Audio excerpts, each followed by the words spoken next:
ಓಂ ಶಾಂತಿ. ನಿಮಗೆ ಹಾಗೂ ನಿಮ್ಮನ್ನ ಯಾರು ಇಷ್ಟಪಡ್ತಾರೋ ಒಳ್ಳೆಯವರು, ಧರ್ಮವಂತರು, ಸತ್ಯವಂತರು, ಎಲ್ಲರೂ ಒಳ್ಳೆಯದಾಗಲಿ. ಇವರೇ ಬ್ರಹ್ಮ ವಿಷ್ಣು ಮಹೇಶ್ವರ ಶಕ್ತಿ. ಓಂ ಶ್ರೀ ಶಕ್ತಿ ಮಹಾತ್ಮೆ ಭಾಗ 1, 2, 3ರಲ್ಲಿ ಬ್ರಹ್ಮ ವಿಷ್ಣು ಮಹೇಶ್ವರ ಅಂದರೆ ಸೃಷ್ಟಿ ಸ್ಥಿತಿ ಲಯ, ಸಾತ್ವಿಕ ಗುಣ, ರಜೋಗುಣ, ತಮೋಗುಣ, ಇವುಗಳ ಬಗ್ಗೆ ನಾನು ಓಂ ಶ್ರೀ ಶಕ್ತಿ ಮಹಾತ್ಮೆ ಭಾಗ 1, 2 ಈಗಾಗಲೇ ಭಾಗ 1, 2, 3ರಲ್ಲಿ ತಿಳಿಸಿದ್ದೀನಿ. ಇದು ಬಂದು ಈಗ ಭಾಗ 4 ಇರುತ್ತೆ. ಭಾಗ 4ರಲ್ಲಿ ಇದರಲ್ಲಿ ನಿಮಗೆ ಇನ್ನು ಶ್ರೀ ಶಕ್ತಿ ಮಹಾತ್ಮೆ ಮುಂದಿನ ವಿಚಾರವನ್ನು ತಿಳಿಸ್ತೀನಿ. ಓಕೆನಾ? ಜೀವಾತ್ಮ ಏನು? ಜೀವಾತ್ಮ, ಜೀವೇಶ್ವರ. ಜೀವಾತ್ಮ ಜೀವಾತ್ಮ ಜೀವಾತ್ಮ. ಕೆಲವರು ಆತ್ಮ ಶರೀರ ಬಿಟ್ಬಿಟ್ರೆ ಆತ್ಮ ಹೊರಟೋಯ್ತು, ಶರೀರ ಬಿಟ್ಬಿಟ್ಟ ಆತ್ಮ ಸ್ವರ್ಗಕ್ಕೆ ಹೋದ, ಕೈಲಾಸಕ್ಕೆ ಹೋದ, ವೈಕುಂಠಕ್ಕೆ ಹೋದ, ಇನ್ನೆಲ್ಗೋದ ಅಂತಾರೆ. ಇದು ಒಂದನೇದು. ಎರಡನೇದು, ಜೀವ ಅಷ್ಟೇ ನಿಂತಾಯ್ತು, ಪ್ರಾಣ ಹೋಯ್ತು, ಪ್ರಾಣ ಹೊರಟೋಯ್ತು ಅಷ್ಟೇ ಅಂತಾರೆ, ಪ್ರಾಣ ಹೊರಟೋಯ್ತು ಅಂತಾರೆ. ಮೂರನೇದು, ಏನಿಲ್ಲ, ಹಾಸ್ಪಿಟ್ಲಲ್ಲಿದ್ದಾರೆ, ಕೋಮಾ ಸ್ಥಿತಿಯಲ್ಲಿದ್ದಾರೆ, ಏನೂ ಮಾತಾಡಲ್ಲ, ಅಷ್ಟೇ ಮುಗ್ದೋಯ್ತು, ಇದ್ದಾನೆ. ಏನೋ ಪ್ರಾಣ ಇದೆ, ಜೀವ ಇದೆ, ಏನಿದೆ, ಜೀವ ಇದೆ, ಮಾತಾಡಲ್ಲ, ಏನಿಲ್ಲ, ಕೋಮಾನಲ್ಲಿದ್ದಾರೆ, ಐಸಿಯುನಲ್ಲಿದ್ದಾರೆ ಅಂತಾರೆ. ಹಾಗಾದ್ರೆ ಇಲ್ಲೇನು ಅರ್ಥ ಆಯಿತು ನಿಮಗೆ? ನೋಡ್ರಿ, ಒಂದು ಶರೀರಕ್ಕೆ ಇಷ್ಟೆಲ್ಲ ಅವಸ್ಥೆಗಳಿರುತ್ತೆ ಅಲ್ವಾ? ಈಗ ಒಂದು ಸಾರಿ ನೋಡ್ಕೊಂಡು ಬರೋಣ. ಲಾಸ್ಟ್ ಟೈಮ್ ಸ್ಥೂಲ ಸೂಕ್ಷ್ಮ ಪ್ರಾಣ ಅಂತ ಹೇಳಿದ್ದೀನಿ, ಹಾಗೆ ಸೃಷ್ಟಿ ಸ್ಥಿತಿ ಲಯ ಅಂತ ಹೇಳಿದ್ದೀನಿ. ಒಂದು ಮಗು ಚಿಕ್ಕದಾಗಿರುತ್ತೆ, ಆಮೇಲೆ ದೊಡ್ಡದಾಗುತ್ತೆ, ಬೆಳೆಯುತ್ತೆ, ಆಮೇಲೆ ನಾಶ ಆಗುತ್ತೆ ಅಂತ ಹೇಳಿದ್ದೀನಿ. ಮಧ್ಯದಲ್ಲಿ ಎಷ್ಟೆಲ್ಲ ಇರುತ್ತಲ್ವ, ಮಧ್ಯದಲ್ಲಿ ಏನೆಲ್ಲ ಇರುತ್ತಲ್ವ. ಬಾಲ್ಯದಲ್ಲಿ ಆಟಗಳಾಡ್ತಾರೆ, ಯೌವನದಲ್ಲಿ ಅವ್ರದ್ದೇ ಆದ ಚಿಂತೆಗಳು, ಆಮೇಲೆ ಮದುವೆ ಆಗೋವಾಗ ಚಿಂತೆಗಳು, ಮದುವೆ ಆದಮೇಲೆ ಮಕ್ಕಳಾಗೋ ಚಿಂತೆಗಳು, ಮಕ್ಕಳಾದಮೇಲೆ ಮಕ್ಕಳನ್ನ ಸಾಕೋ ಚಿಂತೆ, ಆ ಮಕ್ಕಳನ್ನ ಬೆಳೆಸಿದ ಮೇಲೆ ಅವ್ರಿಗೆ ಮದುವೆ ಮಾಡೋದು, ಉದ್ಯೋಗ ಕೊಡಿಸೋ ಚಿಂತೆ, ಆಮೇಲೆ ಮೊಮ್ಮಕ್ಕಳು, ಇದೇ ಆಗೋಯ್ತು ಜೀವನ ಪರ್ಯಂತ ಅಲ್ವಾ? ಇಷ್ಟೆಲ್ಲ ಆಯಿತು. ಮಧ್ಯದಲ್ಲೇನು ಹಾಸ್ಪಿಟಲ್ಲು, ಕಾಯಿಲೆ, ಇನ್ನೊಂದು ಮತ್ತೊಂದು ಈ ಶರೀರಕ್ಕೆ. ಆದರೆ ಶರೀರವನ್ನೇ ನಾನು ಅಂದ್ಕೊಬಿಡ್ತಾರೆ. ಏನು ಅನ್ಕೋತಾರೆ? ಈ ಶರೀರವೇ ನಾನು ಅಂದ್ಕೊಳ್ಳೋದು, ಈ ಶರೀರವೇ ನಾನು ಅಂದ್ಕೊಳ್ಳೋದು. ಈ ಶರೀರಕ್ಕೆ ಒಂದು ಹೆಸರು ಇರ್ತದೆ, ಯಾರೋ ಇಟ್ಟಿರ್ತಾರೆ, ಅಪ್ಪ ಅಮ್ಮನೋ ಯಾರು, ಒಂದು ಹೆಸರು ಅಂತ. ನಾನೇ ಶರೀರ, ನಾನೇ ಅಂದ್ಕೊಂಡಿರ್ತಾರೆ. ಇದು ನಿಜಾನಾ? ಖಂಡಿತ ಅಲ್ಲ. ನೋಡಿ, ನಿಮ್ಮ ಹೆಸರು ಏನೋ ಒಂದು ಇರುತ್ತೆ ಈ ಶರೀರಕ್ಕೆ. ನಿಮಗೆ ಒಂದು ಶರೀರಕ್ಕೆ ನಿಮಗೇನೋ ಒಂದು ಹೆಸರು ಇರುತ್ತೆ ಅಲ್ವಾ? ಫಾರ್ ಎಕ್ಸಾಂಪಲ್, ಕೈ ಇದೆ, ಕೈನ ಕತ್ತರಿಸಾಕಿದ್ರೆ, ಕತ್ತರಿಸ್ಬಿಟ್ಟು ಅಲ್ಲಿಟ್ಟರೆ ಅದನ್ನು ಏನಂತಾರೆ? ಹೆಸರಿಡಿದು ಯಾರಾದರೂ ಕರೀತಾರೆ? ಅದನ್ನು ಕರೆಯೋದಿಲ್ಲ, ಕೈ ಅಂತಾರೆ. ಏನಂತಾರೆ? ಕೈ. ಈ ಕೈನ ಕತ್ತರಿಸ್ಬಿಟ್ರೆ ಅದು ಕೂಡ ಕೈ, ಲೆಫ್ಟು ರೈಟು, ಬಲಗೈ ಎಡಗೈ ಅಂತಾರೆ. ಕಾಲುಗಳು ಕತ್ತರಿಸ್ಬಿಟ್ರೆ ಎಡಗಾಲು ಬಲಗಾಲು ಅಂತಾರೆ.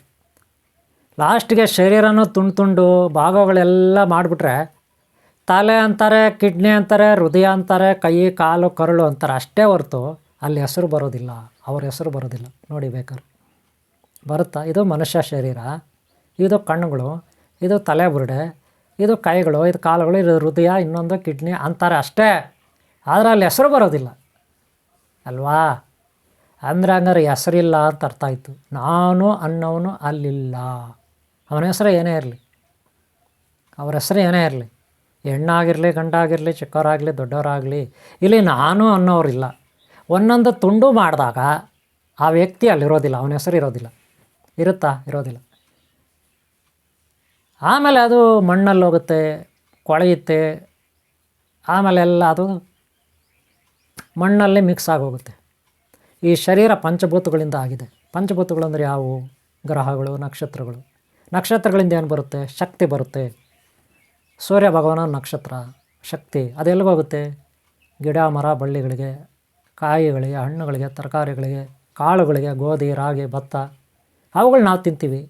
ಇಲ್ಲಿ ಜೀರ್ಣ ಆಗುತ್ತೆ, ಜೀರ್ಣ ಆಗಿ ಅದರಲ್ಲಿರೋ ಶಕ್ತಿ ಈ ಶರೀರಕ್ಕೆ ಬರುತ್ತೆ. ಅಂದರೆ ಸೂರ್ಯ ಭಗವಾನಲ್ಲಿ ನಕ್ಷತ್ರಗಳಲ್ಲಿ ಇರ್ತಕ್ಕಂಥ ಶಕ್ತಿ ಗಿಡ ಮರ ಬಳ್ಳಿಗೋಯ್ತು, ಕಾಳುಗಳಿಗೋಯ್ತು, ತರಕಾರಿಗಳು ಹಣ್ಣುಗಳಿಗೋಯ್ತು, ಅದನ್ನು ನಾವು ತಿಂತೀವಿ. ಪ್ರಾಣಿಗಳು ಪಕ್ಷಿಗಳು ಗಿರಿಮಿ ಗಿಡ ನಾವು ತಿಂತೀವಿ. ಅವುಗಳಲ್ಲಿರ್ತಕ್ಕಂಥ ಶಕ್ತಿ ಗೋಧಿ ರಾಗಿ ಭತ್ತ ತರಕಾರಿ ಹಣ್ಣು ಹಂಪಲುಗಳಲ್ಲಿ ಸೊಪ್ಪುಗಳಲ್ಲಿರ್ತಕ್ಕಂಥ ಶಕ್ತಿ, ಗೆಡ್ಡೆ ಗೆಣಸುಗಳಲ್ಲಿರ್ತಕ್ಕಂಥ ಶಕ್ತಿ, ಬೇರುಗಳು ತೊಗಟೆಗಳು ಎಲೆಗಳಲ್ಲಿರ್ತಕ್ಕಂಥ ಶಕ್ತಿ ನಮಗೆ ಬರುತ್ತೆ. ಈ ಶಕ್ತಿ ಎಲ್ಲಿತ್ತು? ನಕ್ಷತ್ರ. ಯಾವ ನಕ್ಷತ್ರ? ಸೂರ್ಯ. ಸೂರ್ಯ ಒಬ್ಬ ನಕ್ಷತ್ರ ತಿಳ್ಕೊಳ್ಳಿ. ಆತ ಹತ್ತಿರ ಇರೋದ್ರಿಂದ, ನಮಗೆ ಹತ್ತಿರ ಇರೋದ್ರಿಂದ ದೊಡ್ಡದಾಗಿ ಕಾಣಿಸ್ತಾನೆ. ಅದಕ್ಕೆ ನಾವು ಸೂರ್ಯ ಭಗವಾನ ಅಂತೀವಿ. ಅದೇ ದೂರದಲ್ಲಿ ಸಾಕಷ್ಟು ನಕ್ಷತ್ರಗಳಿದೆ, ಅವು ಕೂಡ ಸೂರ್ಯನೇ. ಒಂದೊಂದು ಸೂರ್ಯ ಒಂದೊಂದು ನಕ್ಷತ್ರ. ಅವು ದೂರದಲ್ಲಿದ್ದಾವೆ, ಅದಕ್ಕೆ ನಮ್ಗೆ ಚಿಕ್ಕ ಚಿಕ್ಕದಾಗಿ ಕಾಣಿಸ್ತದೆ. ಅದಕ್ಕೆ ನಾವು ನಕ್ಷತ್ರ ಅಂತೀವಿ. ಹತ್ತಿರದಲ್ಲೇ ದೊಡ್ಡದಾಗಿದ್ದಾನೆ ಸೂರ್ಯ ಭಗವಾನ, ನಕ್ಷತ್ರ. ಅದಕ್ಕೆ ನಾವು ಸೂರ್ಯ ಭಗವಾನ ಅಂತೀವಿ, ಸೂರ್ಯ ಅಂತೀವಿ. ಗೊತ್ತಾಯ್ತಲ್ಲ? ಶಕ್ತಿ ನಕ್ಷತ್ರಗಳಿಂದ ಬರುತ್ತೆ. ಒಟ್ಟಾರೆ ಗ್ರಹಗಳು, ಈ ಕಲ್ಲು ಮಣ್ಣು ಮರ ಗಿಡ ಎಲ್ಲ ಸೇರಿದರೆ ಇದನ್ನು ನಾವು ಪಂಚಭೂತಗಳಲ್ಲಿ ಒಂದು. ಏನು? ಆಕಾಶ. ನಕ್ಷತ್ರಗಳು, ಚಂದ್ರ, ಸೂರ್ಯ ಇತ್ಯಾದಿ ಎಲ್ಲ ಸೇರಿಸಿ ಆಕಾಶ. ಪಂಚಭೂತಗಳಲ್ಲಿ ಒಂದು ಆಕಾಶ. ಎರಡನೇದು ಗಾಳಿ ವಾಯು. ಮೂರನೇದು ನೀರು. ನಾಲ್ಕನೇದು ಭೂಮಿ ಆಕಾಶ. ಅಗ್ನಿ ಬೆಂಕಿ, ನೀರು, ಗಾಳಿ, ಆಕಾಶ, ಭೂಮಿ. ಪಂಚಭೂತಗಳು ಅಂತೀವಿ ನಾವು. ಗೊತ್ತಾಯ್ತಲ್ಲ ಅಲ್ವಾ? ಗ್ರಹಗಳಲ್ಲಿ ಭೂಮಿ ತಗೊಳ್ತೀವಿ, ನಕ್ಷತ್ರಗಳಲ್ಲಿ ಸೂರ್ಯ ಭಗವಾನ ತಗೊಳ್ತೀವಿ, ಇನ್ನು ಗಾಳಿ ನೀರು ಇವು ತಗೊಳ್ತೀವಿ ಅಲ್ವಾ? ಬೆಂಕಿ. ಇವು ಪಂಚಭೂತಗಳು. ಅವುಗಳೇ ನಮ್ಮ ಶರೀರದಲ್ಲಿರೋದು. ರಕ್ತ, ಮಾಂಸ, ಮೂಳೆ ಬಿಸಿ ಇರುತ್ತೆ, ಶರೀರದಲ್ಲಿ ಬಿಸಿ ಇರುತ್ತೆ ನೋಡಿದ್ರಲ್ಲ, ಅದೇ ಅಗ್ನಿ. ನೀರಿರುತ್ತೆ ನೋಡಿದ್ರಲ್ಲ, ಅದೇ ವರುಣ. ಗಾಳಿ ಇರುತ್ತಲ್ಲ ನಮ್ಮ ಶರೀರದಲ್ಲಿ, ಅದೇ ವಾಯು. ಇನ್ನು ಆಕಾಶ, ಬುದ್ಧಿ, ಜ್ಞಾನ, ಇದೆಲ್ಲ ಗ್ರಹಗಳಿಂದ ಬರುತ್ತೆ ನಮಗೆ. ಬುಧ ಗ್ರಹ, ಗುರುಗ್ರಹ ಇತ್ಯಾದಿ ಗ್ರಹಗಳಿಂದ ನಮಗೆ ಜ್ಞಾನ ಬರುತ್ತೆ. ಸೂರ್ಯ ಭಗವಾನಿಂದ ಜ್ಞಾನ ಬರುತ್ತೆ. ಕಾಸ್ಮೆಟಿಕ್ ಎನರ್ಜಿ ಅಂತೀವಿ. ನೀವೆಲ್ಲ ಏನಂತೀರಿ? Cosmetic energy. ಸೌರಮಂಡಲದ ಶಕ್ತಿ, ರೇಡಿಯೇಷನ್, ತರಂಗಗಳು, ವೇವ್ಸ್ ತರಂಗಗಳು, signals, stars energy, proton belt ಅಲ್ಲೆಲ್ಲ ಇರ್ತದೆ. ಸೀರಿಯಸ್ ಸ್ಟಾರ್ಸ್, ಸಾಕಷ್ಟು ನಕ್ಷತ್ರಗಳಿಂದ ನಮಗೆ ಜ್ಞಾನ ಬರುತ್ತೆ, ಎನರ್ಜಿ ಬರುತ್ತೆ ಅಲ್ವಾ? ಅಂದರೆ ನಮ್ಮ ಶರೀರದಲ್ಲಿ ಜ್ಞಾನ ಇದೆ, ಶಕ್ತಿ ಇದೆ, ಬುದ್ಧಿ ಇದೆ. ಹಾಗೆ ರಕ್ತ, ನೀರು, ಮಾಂಸ, ಮೂಳೆ, ಕಲ್ಲು, ಮಣ್ಣು ಎಲ್ಲ ನಮ್ಮ ಶರೀರದಲ್ಲಿದೆ. ಹೊರಗಡೆ ಏನಿದೆ ಪಂಚಭೂತಗಳಲ್ಲಿ ಅದೇ ನಮ್ಮ ಶರೀರದಲ್ಲಿದೆ. ನಮ್ಮ ಶರೀರದಲ್ಲೇನಿದೆ ಅದೇ ಹೊರಗಡೆ ಇದೆ ಅಲ್ವಾ? ಅಂದರೆ ಹೊರಗಿನ ಶರೀರ ಬೇರೆ ಅಲ್ಲ, ನಮ್ಮ ಶರೀರ ಬೇರೆ ಅಲ್ಲ. ನಮ್ಮ ಶರೀರ ಬೇರೆ ಅಲ್ಲ, ಹೊರಗಿನ ಪ್ರಪಂಚ ಬೇರೆ ಅಲ್ಲ. ಆದರೆ ನಾವು ಈ ಶರೀರದ ಮೇಲೆ ಏನು ಅಂದ್ಕೊಂಡಿದ್ವಿ? ಜೀವಭಾವ, ದೇಹಾಭಿಮಾನ. ಈ ದೇಹದ ಮೇಲೆ ನಾವು ಅಭಿಮಾನ ಇಟ್ಕೊಂಡಿದ್ರಿ. ಏನು ಮಾಡ್ಕೊಂಡಿದ್ರಿ? ಈ ದೇಹದ ಮೇಲೆ ಅಭಿಮಾನ ಅಂದ್ರೇನು? ಈ ಶರೀರ ನಾನು, ಈ ಶರೀರವೇ ನಾನು, ನಾನೇ ಶರೀರ. ಕನ್ನಡಿಯಲ್ಲಿ ನೋಡ್ಕೊಳ್ಳೋದು, ಸಿಂಗಾರ ಮಾಡ್ಕೊಳ್ಳೋದು, ಮೇಕಪ್ ಮಾಡ್ಕೊಳ್ಳೋದು. ನನ್ನ ಶರೀರ ಎಷ್ಟು ಚೆನ್ನಾಗಿದೆ. ಅದೇ ಮುಖದ ಮೇಲೆ ಒಂದು ಗುಳ್ಳೆ ಬಂದರೆ ಸಾಕು, ಅಯ್ಯೋ ಅಳ್ಕೊಬಿಡ್ತಾರೆ ಕೆಲವು ಹೆಣ್ಮಕ್ಳು ಅಳ್ಕೊಬಿಡ್ತಾರೆ. ಒಂದು ಗುಳ್ಳೆ ಬಂದರೆ ಮುಖದ ಮೇಲೆ ಒಂದು ಕ್ರಾಚಸ್ ಆದರೆ, ಒಂದು ಚೂರು ರಿಪಲ್ಸ್ ಏನೋ ಒಂದು ಬಂದರೆ ಅಳ್ಕೊಬಿಡ್ತಾರೆ ಹೆಣ್ಮಕ್ಳು. ಇನ್ನೇನಾದರೂ ಆಸಿಡ್ ಆಗಿಬಿಟ್ರೆ ಯಾರಾದರೂ ಅಷ್ಟೇ ಅವ್ರ ಕತೆ ಪಾಪ. ಅಷ್ಟು ಮೋಹ ಇಟ್ಕೊಳ್ತಾರೆ. ಇನ್ನು ಶರೀರಕ್ಕೆ ಸಿಂಗಾರ ಮಾಡಿದ್ದು, ಕೂದಲಿಗೆ ಸಿಂಗಾರ ಮಾಡಿದ್ದು, ಒಡವೆಗಳು ಹಾಕ್ಕೊಂಡಿದ್ದು, ಬಟ್ಟೆಗಳು ಹಾಕ್ಕೊಂಡಿದ್ದು, ಮೇಕಪ್ ಮಾಡ್ಕೊಂಡಿದ್ದು, ಜೊತೆಗೆ ಫ್ಯಾಷನ್ ಶೋ, ಅಭಿಮಾನ ದೇಹದ ಮೇಲೆ. ಹಂಗಾದ್ರೆ ಮೇಕಪ್ ಮಾಡ್ಕೋಬಾರ್ದ ಗುರುಗಳೇ, ಫ್ಯಾಷನ್ ಶೋ ಮಾಡಬಾರ್ದ ಗುರುಗಳೇ ಅನ್ಬೇಡಿ. ನನಗೆ ಮಾತ್ರ ಹೇಳಿದ್ದು, ನಮ್ಮಂಥವ್ರಿಗೆ ಹೇಳಿದ್ರಿ. ಬೇರೆ ಎಂತೆಂಥವ್ರು ಎಷ್ಟೆಷ್ಟೋ ಸಿಂಗಾರ ಮಾಡ್ಕೊಬಿಡ್ತಾರೆ, ನೋಡಿರ್ಬೋದು ನೀವು. ಶರೀರನ ಮೇಕಪ್ಗಳು ಆಯಾ ಲೆವೆಲಿಗೆ ಅಲ್ವಾ? ಸಿನಿಮಾ ಆಕ್ಟ್ರುಗಳು ಅವ್ರದ್ದೇ ಆದ ರೀತಿಯಲ್ಲಿ, ಇಂಡಸ್ಟ್ರಿಯವರು ಅವ್ರದ್ದೇ ಆದ ರೀತಿಯಲ್ಲಿ, ಡ್ಯೂಟಿ ಮಾಡೋರು ಅವ್ರದ್ದೇ ಆದ ರೀತಿಯಲ್ಲಿ ಅಲ್ವಾ? ಫ್ಯಾಷನ್ ಶೋನಲ್ಲಿ ಅವ್ರದ್ದೇ ಒಂದು ರೀತಿಯಲ್ಲಿ. ಇನ್ನು ಸಾಧುಗಳು, ಸನ್ಯಾಸಿಗಳು, ಗುರುಗಳು ಅವ್ರೇನು ಕಮ್ಮಿ ಏನ್ರಿ, ಅವ್ರದ್ದೇ ಅದು ಮೇಕಪ್ ಅಲ್ವಾ. ಸಾಧುಗಳು, ಸನ್ಯಾಸಿಗಳು, ಗುರುಗಳು, ಪಂಡಿತರು, ಉಪನ್ಯಾಸಕರು ಅವ್ರದ್ದೇ ಅದು ಮೇಕಪ್ ಅಲ್ವೇನ್ರಿ. ಇರಲಿ ಪಾಪ, ಎಲ್ಲರಿಗೂ ವೈಯಕ್ತಿಕ ಸ್ವಾತಂತ್ರ್ಯ ಇದೆ. ಏನಿದೆ? ವೈಯಕ್ತಿಕ ಸ್ವಾತಂತ್ರ್ಯ ಇದೆ ಭಾರತ ದೇಶದಲ್ಲಿ, ಹೆಂಗಾದರೂ ಇರ್ಬೋದು. ಅದೇ ಚೈನಾ, ಕೊರಿಯಾನಲ್ಲಿ ಹಂಗಿಲ್ಲ. ಹಿಂಗೆ ಕಟಿಂಗ್ ಮಾಡಬೇಕು, ಹಂಗೆ ಏರ್ ಕಟಿಂಗ್ ಮಾಡಿಸ್ಕೋಬೇಕು, ಹಿಂಗೆ ಏರ್ ಕಟಿಂಗ್ ಮಾಡಿಸ್ಕೋಬೇಕು. ಒಂದು 10-5 ಡಿಸೈನ್ ಅಷ್ಟೇ, ಅದಕ್ಕೆ ಮೇಲೆ ಯಾರು ಏರ್ ಕಟಿಂಗ್ ಮಾಡ್ಸೋಂಗಿಲ್ಲ ದೇಶದಲ್ಲಿ ಅಂದ್ಬಿಟ್ಟು ಕೊರಿಯಾನಲ್ಲಿ ಆರ್ಡ್ರ್ ಆಗಿಬಿಟ್ಟಿದೆ. ಈ ಚೈನಾನಲ್ಲೂ ಹಂಗೆ ಬೇರೆ ಬೇರೆ ಥರ ಕಟಿಂಗ್ಗಳು ಮಾಡ್ಕೊಂಡ್ರೆ ಅವ್ರನ್ನ ಎತ್ತಾಕೊಂಡು ಹೋಗ್ತಾರೆ. ಅವರು ಪೊಲೀಸ್ ಸ್ಟೇಷನಲ್ಲಿ ರುಬ್ತಾರೆ. ಅಲ್ಲೆಲ್ಲ ಹಂಗೆಲ್ಲ ಮಾಡೋಂಗಿಲ್ಲ. ಹೆಂಗಂದ್ರೆ ಹಂಗೆ ಕಟಿಂಗು, ಹೆಂಗಂದ್ರೆ ಹಂಗೆ ಮಾಡೋಂಗಿಲ್ಲ ಕೊರಿಯಾನಲ್ಲಿ. ಉತ್ತರ ಕೊರಿಯಾ, ದಕ್ಷಿಣ ಕೊರಿಯಾ ಅಲ್ಲೆಲ್ಲ ಗೊತ್ತಾಯ್ತೇನ್ರಿ. ಉತ್ತರ ಕೊರಿಯಾನಲ್ಲಿ ಭಾರಿ ಸ್ಟ್ರಿಕ್ಟಲ್ಲಿ. ಹಾಗೆ ಬೇರೆ ಬೇರೆ ದೇಶಗಳೆಲ್ಲ ಸ್ಟ್ರಿಕ್ಟ್ ಇರುತ್ತೆ. ಕೆಲವು ದೇಶಗಳಿಗೆ ಏನೂ ಸ್ಟ್ರಿಕ್ಟ್ ಇಲ್ಲ, ಹೆಂಗನ ಬಿಟ್ಕೊಂಡು ಓಡಾಡಿ, ಯಾರು ಬೇಡ ಅಂತಾರೆ. ಮೈ ಮೇಲೆ ಬಟ್ಟೆನೇ ಇಲ್ಲದೆ ಓಡಾಡ್ತಾರೆ, ಅಂಥ ದೇಶಗಳಿದ್ದಾವೆ ಬಿಡ್ರಿ ಅವ್ರ ಕಥೆಗಳು ಅಲ್ವಾ. ಆದರೆ ನಮ್ಮ ಭಾರತ ದೇಶದಲ್ಲಿ ಒಂದು ಒಳ್ಳೆಯ ಸಂಸ್ಕಾರ, ಸಂಸ್ಕೃತಿ ಇದೆ ಅಲ್ವಾ. ಆದರೂ ಇಲ್ಲಿ ಕೂಡ ಆ ಕಟಿಂಗು, ಈ ಕಟಿಂಗು, ಏನೇನು ಕಟಿಂಗ್ಗಳು, ವಿಚಿತ್ರವಾದ ಕಟಿಂಗ್ಗಳು ಮಾಡಿ ಮಾಡಿ ಮಾಡಿ, ಆ ಕಟಿಂಗ್ ಮಾಡು, ಈ ಕಟಿಂಗ್ ಮಾಡು, ಹಂಗೆ ಮಾಡು, ಹಿಂಗೆ ಮಾಡು ಅಂತ ಪಾಪ ಬಾರ್ಬರ್ ಶಾಪಲ್ಲಿ ಪಾಪ ಅವ್ರು ಏರ್ ಡ್ರೆಸ್ ಮಾಡೋರು ತಲೆ ತಿಂತಾರೆ ಇವರೆಲ್ಲ ಕೂತ್ಕೊಬಿಟ್ಟು. ಹುಡುಗರು ಪಡಗರು ಇನ್ನೊಬ್ರು ಮತ್ತು ಅವರು ಹಿಂಗೆ ಕಟಿಂಗ್ ಮಾಡು, ಹಂಗೆ ಕಟಿಂಗ್ ಮಾಡು, ಹಂಗೆ ಮಾಡು, ಹಿಂಗೆ ಮಾಡು, ಇದು ಸರಿಯಾಗಿ ಮೀಸೆ ಕಟ್ ಮಾಡಿಲ್ಲ, ಇದು ಹಿಂಗೆ ಮಾಡಿದ್ಯಾ, ಇದು ಎಗರ್ಸ್ಬಿಟ್ಟಿದ್ಯಾ, ಇದು ಜಾಸ್ತಿ ಮಾಡಿಬಿಟ್ಟಿದ್ಯಾ, ಕಮ್ಮಿ ಮಾಡಿಬಿಟ್ಟಿದ್ಯಾ, ನಿನಗೆ ಕಟಿಂಗ್ ಮಾಡೋಕ್ಕೆ ಬರೋಲ್ಲ, ನಿನಗೆ ಏರ್ ಡ್ರೆಸ್ ಮಾಡೋಕ್ಕೆ ಬರೋಲ್ಲ, ನಿನ್ಗೆ ಶೇವಿಂಗ್ ಮಾಡೋಕ್ಕೆ ಬರೋಲ್ಲ. ಪಾಪ ಅವ್ರು ಬೈದು ಅವ್ರು ಬಯಸ್ಕೋಬೇಕು ಪಾಪ. ಇವರು ದಿನಕ್ಕೊಂದೊಂದು ವೆರೈಟಿ ಸ್ಟೈಲ್ಗಳು ಹೇಳಿದ್ರೆ ಅವ್ರು ಏನು ಮಾಡೋದು ಅವರೆಷ್ಟಂತ ಕಲಿಯೋದು ಪಾಪ ಕಟಿಂಗ್ ಶಾಪಲ್ಲಿ ಅವ್ರ ಪಾಪ ಏನು ಮಾಡೋದು. ಏನೋ ಹೊಟ್ಟೆ ಪಾಡಕ್ಕೆ ಅಂಗಡಿ ಹಾಕ್ಕೊಂಡಿರ್ತಾರೆ ಅವರು. ಇವ್ರು ಹಿಂಸೆ ಕೊಟ್ಟರೆ ಅವ್ರಿಗೆ ದಿನಕ್ಕೊಂದೊಂದು ಸ್ಟೈಲ್ಗಳು ಕೊಟ್ಟರೆ ಯಾವ್ಯಾವ ದೇಶದ ಹೇಳ್ತಾರೆ. ಅಮೇರಿಕಾ ಕಟಿಂಗ್ ಮಾಡು, ಚೈನಾ ಕಟಿಂಗ್ ಮಾಡು, ಕೊರಿಯಾ ಕಟಿಂಗ್ ಮಾಡು, ರಷ್ಯಾ ಕಟಿಂಗ್ ಮಾಡು, ಜರ್ಮನ್ ಕಟಿಂಗ್ ಮಾಡು, ಪಾಕಿಸ್ತಾನ ಮಾಡು, ಅರಬ್ ಕಂಟ್ರಿದು ಮಾಡು, ಆಫ್ರಿಕಾದ ಮಾಡು ಅಂದ್ರೆ ಏನು ಮಾಡೋದು ಇವರು ಹೇಳ್ರಿ. ಎಷ್ಟು ದೇಶಗಳಿದೆ, ಆ ದೇಶದಲ್ಲಿ ಎಷ್ಟೆಷ್ಟು ವೆರೈಟಿ ಇದೆ. ಇದಕ್ಕೇನಂತಾರೆ, ದೇಹದ ಮೇಲೆ ಮೋಹ, ಈ ಶರೀರದ ಮೇಲೆ ಮೋಹ ಅಂತಾರೆ. ಶರೀರ ಏನಾಗುತ್ತೆ ಲಾಸ್ಟ್ಗೆ ಗೊತ್ತಲ್ಲ ಎಲ್ಲರಿಗೂ ಮಣ್ಣಲ್ಲಿ ಮಣ್ಣಾಗಿ ಹೋಗುತ್ತೆ, ಪಂಚಭೂತಗಳಲ್ಲಿ ಲೀನವಾಗುತ್ತೆ ಶರೀರ ಅಲ್ವಾ. ಅದಕ್ಕೆ ಶರೀರದ ಮೇಲೆ, ದೇಹದ ಮೇಲೆ ಅಭಿಮಾನ ಇರಬಾರ್ದು. ಮನುಷ್ಯ ಮೊದಲು ಏನೂ ಇರಲಿಲ್ಲ ಪ್ರಾರಂಭದಲ್ಲಿ ಅಲ್ವಾ, ಒಂದು ಶಕ್ತಿ ಆಗಿದ್ದ. ಆ ಶಕ್ತಿ ಈ ಶರೀರವನ್ನು ಸೃಷ್ಟಿ ಮಾಡಿಕೊಂಡ ತನ್ನ ಇಚ್ಛಾಶಕ್ತಿಯಿಂದ. ಈ ಶರೀರವನ್ನು ನಾನೇ ಶರೀರ ಅನ್ಕೊಬಿಟ್ಟ. ಇದು ಮನೆ ರೀ, ಒಂದು ವೆಹಿಕಲ್ ಅಷ್ಟೇ. ಸೈಕಲ್ಲು, ಟೂ ವೀಲರು, ಜಟ್ಕಾ ಬಂಡಿ, ಕಾರ್ ಇರುತ್ತಲ್ಲ, ಆಟೋ ಎಲ್ಲ ವೆಹಿಕಲ್ಲು, ಆ ಥರ ವೆಹಿಕಲ್ ಅಷ್ಟೇ ಈ ಶರೀರ. ನಮ್ಮ ರಥ ಇದು. ಇದರೊಳಗಡೆ ನಾವಿದ್ದೀವಿ, ಇದನ್ನು ಡ್ರೈವ್ ಮಾಡ್ತಾಯಿದ್ವಿ. ಈ ರಥದಲ್ಲಿ ನಾವು ಸಾಗ್ತಾಯಿದ್ದೀವಿ. ಒಂದು ಸಂಸಾರ ಸಾಗರ ಇದು. ಸಂಸಾರದಲ್ಲಿ ನಾವೊಂದು ಮುಕ್ತಿ ಮೋಕ್ಷ ಪಡೀಲಿಕ್ಕೆ, ಜೀವನ ಮುಕ್ತಿ ಪಡೀಲಿಕ್ಕೆ, ಇಲ್ಲಿ ಜ್ಞಾನ ಪಡೀಲಿಕ್ಕೆ ನಾವು ಹುಟ್ಟಿರ್ತೀವಿ ಭೂಮಿ ಮೇಲೆ. ನಾವು ಎಲ್ಲಿಂದ ಬಂದ್ವಿ ಅನ್ನೋದು ಮುಖ್ಯ ಅಲ್ಲ, ಯಾವ ಲೋಕದಿಂದ ಬಂದ್ರಿ ಅನ್ನೋದು ಮುಖ್ಯ ಅಲ್ಲ, ಇಲ್ಲಿ ಏತಕ್ಕಾಗಿ ನಾವು ಇದ್ದೀವಿ ಅನ್ನೋದು ಮುಖ್ಯ. ಜನ್ಮವನ್ನು ಸಾರ್ಥಕ ಪಡ್ಕೋಬೇಕು ಬದುಕಿರೋವಾಗಲೇ, ಈ ಶರೀರದಲ್ಲಿ ಇರೋವಾಗೆ. ಈ ಶರೀರ ನಮಗೆ ಬಾಡಿಗೆ ಮನೆ ಇದ್ದಂಗೆ, ಈ ಶರೀರ ಒಂದು ಮೊಬೈಲ್ ಇದ್ದಂಗೆ ನಮಗೆ, ಈ ಶರೀರ ಒಂದು ಸೈಕಲ್ಲು, ಎತ್ತಿನ ಗಾಡಿ, ಬಂಡಿ ಇದ್ದಂಗೆ. ಇದರಲ್ಲಿ ನಾವು ಸವಾರಿ ಮಾಡ್ತಾಯಿದ್ದೀವಿ. ಎಲ್ಲಿವರೆಗೂ? ಇಲ್ಲಿ ನಮ್ಮದೊಂದು ಕೆಲಸ ಆಗಬೇಕು ಭೂಮಿ ಮೇಲೆ. ಏನಾಗಬೇಕು? ಧರ್ಮವನ್ನು ಆಚರಣೆ ಮಾಡಬೇಕು. ಧರ್ಮ ಅಂದ್ರೇನು? ಒಳ್ಳೆಯದನ್ನು ಮಾಡೋದು. ಧರ್ಮ ಅಂದರೆ ಹಿಂದೂ ಧರ್ಮ, ಮುಸ್ಲಿಮ್, ಇಸ್ಲಾಂ ಧರ್ಮ, ಕ್ರೈಸ್ತ ಧರ್ಮ, ಜೈನ ಧರ್ಮ ಅಲ್ಲ ರೀ. ಧರ್ಮ ಅಂದರೆ ಒಳ್ಳೆಯದನ್ನು ಮಾಡೋದು. ಏನು? ಒಳ್ಳೆಯದನ್ನು ಮಾಡೋದು. ನಾವು ಒಳ್ಳೆಯವರಾಗಿರಬೇಕು, ಎಲ್ಲರಿಗೂ ಒಳ್ಳೇದು ಮಾಡಬೇಕು. ಅದೇ ಧರ್ಮ ಅಂದರೆ. ಈಗ ಅರ್ಥ ಆಯ್ತಾ? ಅದೇ ಕೆಟ್ಟದನ್ನು ಮಾಡಿದ್ರೆ, ನಾವು ಕೆಟ್ಟವರಾಗಿದ್ದರೆ ಅಧರ್ಮ ಅಂತೀವಿ, ಅಧರ್ಮಿ ಅಂತೀವಿ. ಹಂಗೆ ಮಾತಾಡಬೇಕೇ ಹೊರತು ನಾವು ಹಿಂದೂ ಧರ್ಮ, ನಾವು ಇಸ್ಲಾಮಿಕರು, ನಾವು ಕ್ರಿಶ್ಚಿಯನ್ರು, ನಾವು ಬಾಯಿ ಪಡ್ಕೊಳ್ಳೋದು, ಫೈಟಿಂಗ್ಗಳು ಮಾಡೋದು, ಜಗಳಗಳು ಮಾಡೋದು, ಬಾಂಬ್ಗಳು ಹಾಕ್ಕೊಳ್ಳೋದು ಅಲ್ಲನ್ರಿ? ಇದೇನ್ರಿ? ಇದನ್ನು ಯಾರಾದರೂ ಧರ್ಮ ಅಂತಾರೆ? ಅನ್ನಲ್ಲ ರೀ. ಧರ್ಮ ಅಂದರೆ ನಿಜವಾದ ಅರ್ಥ ಒಳ್ಳೆಯವರಾಗಬೇಕು, ಒಳ್ಳೆಯ ಥರ ಇರಬೇಕು ಅಂತ. ಬರೀ ಹೆಸರಿಗೆ ಮಾತ್ರ ಧರ್ಮ ಇದ್ದರೆ ಪ್ರಯೋಜನ ಇಲ್ಲ. ಆದರೆ ಹಿಂದೂ ಧರ್ಮ ಅತಿ ಶ್ರೇಷ್ಠ ಧರ್ಮ ಅಂತ ವಿವೇಕಾನಂದರು ಹೇಳಿದ್ದಾರೆ, ಸ್ವಾಮಿ ವಿವೇಕಾನಂದರು ಅಲ್ವಾ.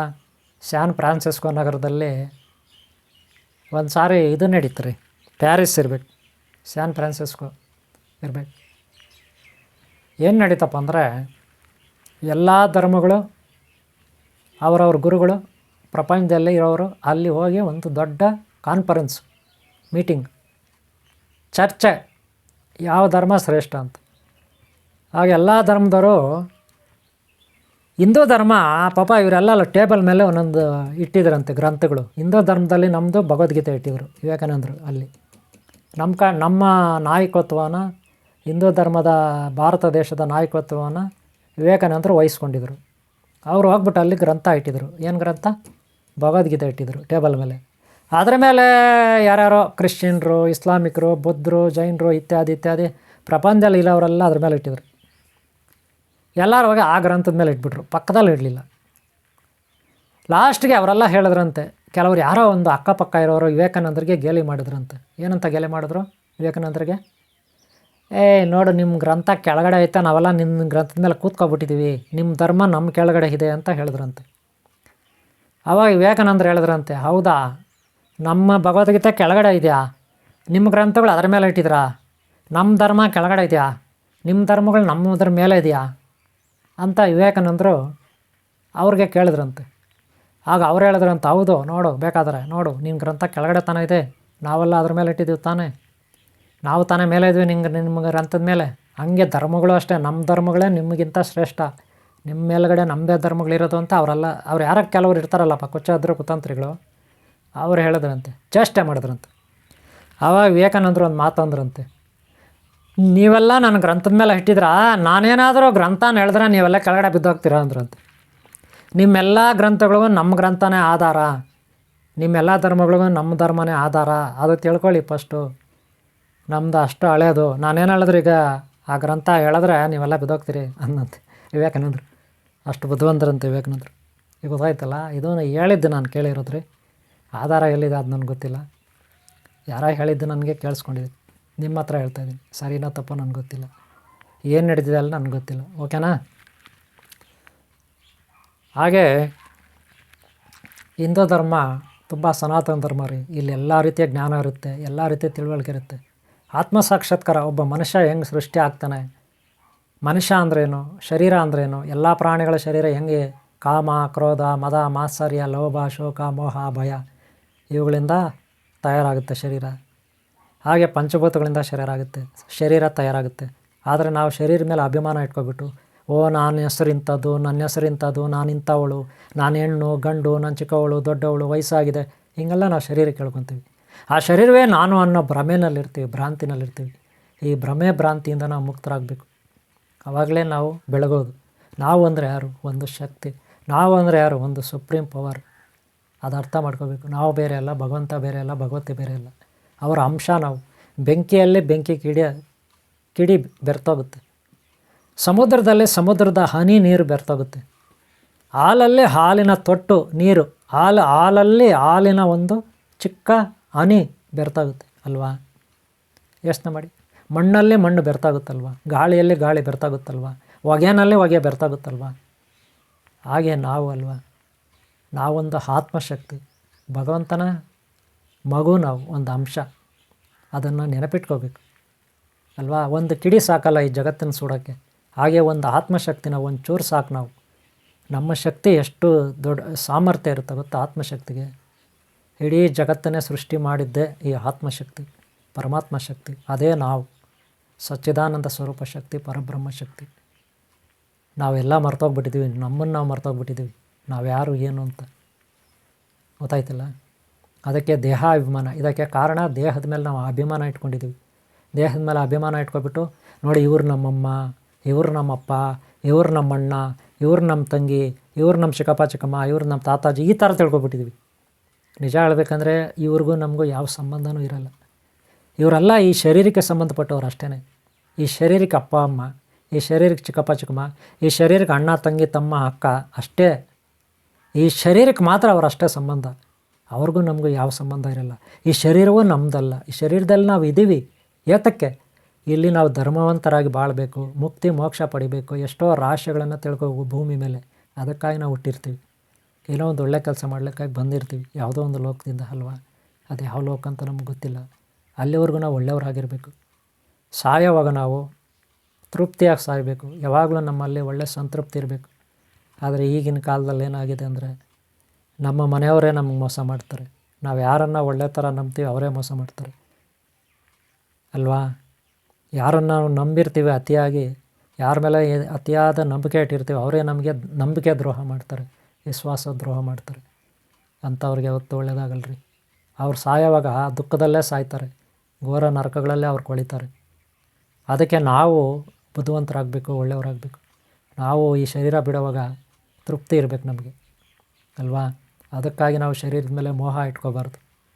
ಈ ಶರೀರಕ್ಕಾಗಿ ಎಷ್ಟೆಷ್ಟೋ ಆಸೆಗಳಿಟ್ಕೊಳ್ಳೋದು, ಎಷ್ಟೆಷ್ಟೋ ಕಾಮನೆಗಳಿಟ್ಕೊಳ್ಳೋದು, ಮಾಡಬಾರ್ದು ಮಾಡೋದು, ಪಡಬಾರ್ದು ಕಷ್ಟಪಡೋದು, ಇವೆಲ್ಲ ಬೇಕಾ? ಇದರಿಂದ ಆರೋಗ್ಯ ಕೆಟ್ಟಾಗುತ್ತೆ, ಮಾನಸಿಕವಾಗಿ ಕರೆಕ್ಟಾಗಿ ನಿದ್ರೆ ಬರಲ್ಲ, ಆಯುಸ್ಸು ಬೇಗನೆ ಮುಗಿದೋಗುತ್ತೆ, ಸರ್ವನಾಶ ಆಗ್ತದೆ ಶರೀರ.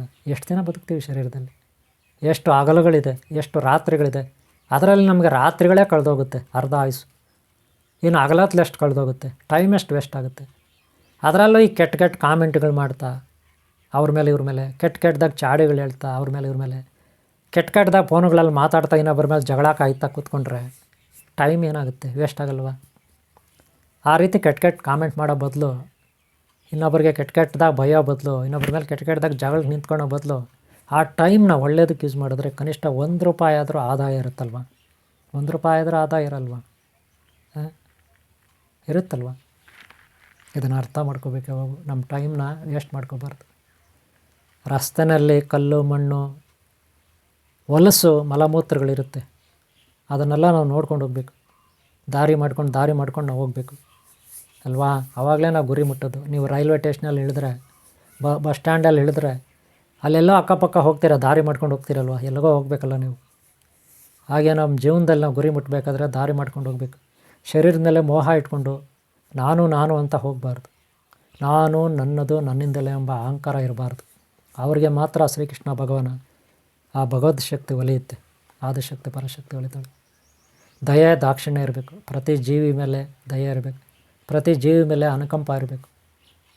ಒಳ್ಳೆಯವ್ರಿಗೆ ನಾವು ಯಾವಾಗೂ ಸಹಕಾರ ನೀಡಬೇಕು, ಅವರಿಗೆ ಸಹಾಯ ಮಾಡಬೇಕು. ಒಳ್ಳೆಯವರನ್ನು ಉದ್ಧಾರ ಮಾಡಬೇಕು, ರಕ್ಷಣೆ ನೀಡಬೇಕು. ಇದೇ ಮನುಷ್ಯ ಜನ್ಮ, ಆವಾಗಲೇ ಸಾರ್ಥಕ ಆಗೋದು. ಸುಮ್ಮನೆ ಮನುಷ್ಯ ಆಗಿ ಹುಟ್ಟುಬಿಟ್ಟು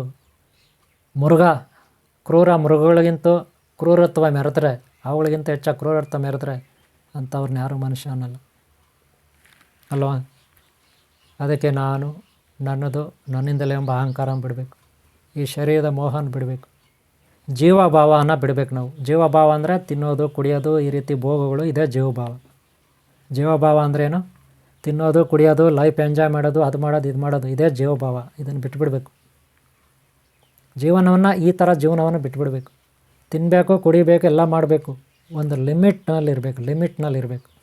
ಲಿಮಿಟ್ ಎಲ್ಲವೂ ಲಿಮಿಟ್ ಆಗಿರಬೇಕು. ಸರಳ ಸಜ್ಜನಿಕೆ ನಮ್ಮಲ್ಲಿರಬೇಕು.